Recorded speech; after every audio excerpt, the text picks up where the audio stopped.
Doktor, Tuan Guru Haji Hadi mengatakan bahawa UMNO telah mensucikan DAP di air kuning. Apa komen doktor?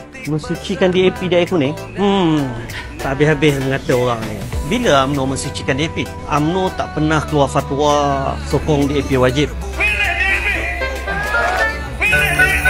UMNO tak pernah semayang depan pejabat DAP. UMNO tak pernah angkat bendera DAP. UMNO tak pernah menobatkan sesiapa pemimpin DAP sebagai Khalifah Omar Abdul Aziz. UMNO tak pernah melunturkan walau sedikit pun perjuangan UMNO untuk memenuhi apa juga kepentingan DAP. Tidak seperti mana sebuah parti lain yang dulunya perjuangkan negara Islam, bila berkawan dengan DAP, menandatangani perjanjian dengan DAP, tukar daripada negara Islam negara berkebajikan. Dah tak dengar bunyi perjuangan hudud waktu berkawan dengan DAP. Jadi tak betul kata UMNO mensucikan DAP. UMNO juga tak pernah kot tunjuk DAP bila membantah titah Sultan Perak satu ketika sehingga berguling-guling di atas jalan. Pihak sana pernah mensucikan DAP sehingga tak habis.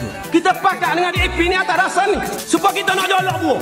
Nak jolak buah, galah kita ni tak siapa. Dekat-dekat dah kalau buah di sini dekat-dekat. Apabila kita dapat sokongan daripada DAP, India sokong kita, China sokong kita, maka kita sambung galah kita.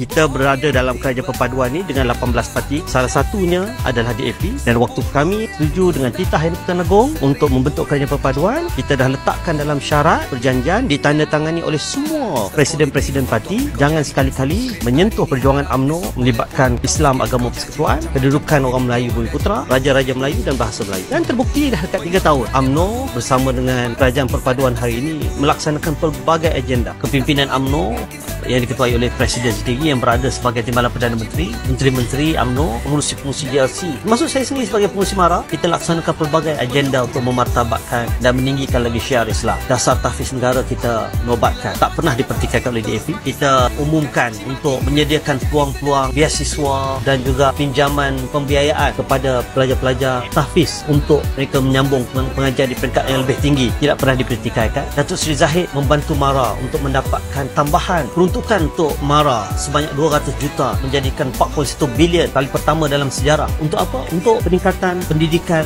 usahawanan anak-anak Melayu Bumiputera. Tak pernah dipertikaikan oleh DAP. Peruntukan untuk JAKIM memartabatkan syariat dan syiar Islam di Malaysia, kali pertama mencecah 2 bilion pun tak dipertikaikan oleh DAP. 2 bilion ke apa? Untuk membayar gaji dan allowance guru-guru kafar seramai lebih 35,000 orang untuk mengadakan pelbagai program yang meningkatkan lagi syiar dan syariat Islam, umat Islam di Malaysia. Tidak pernah dipertikaikan oleh DAP.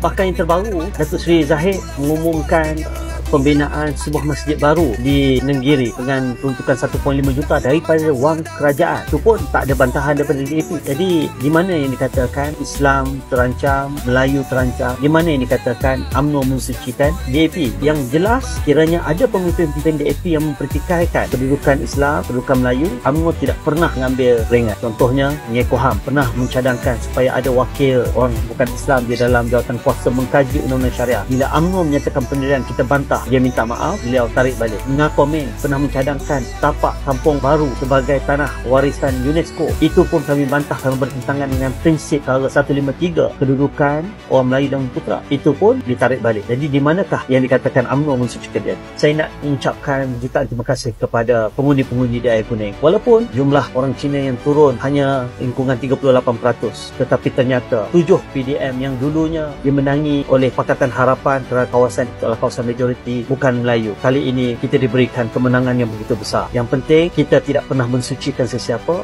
UMNO tetap dengan pendirian dan pegangan perjuangan kita untuk agama, bangsa dan tanah air.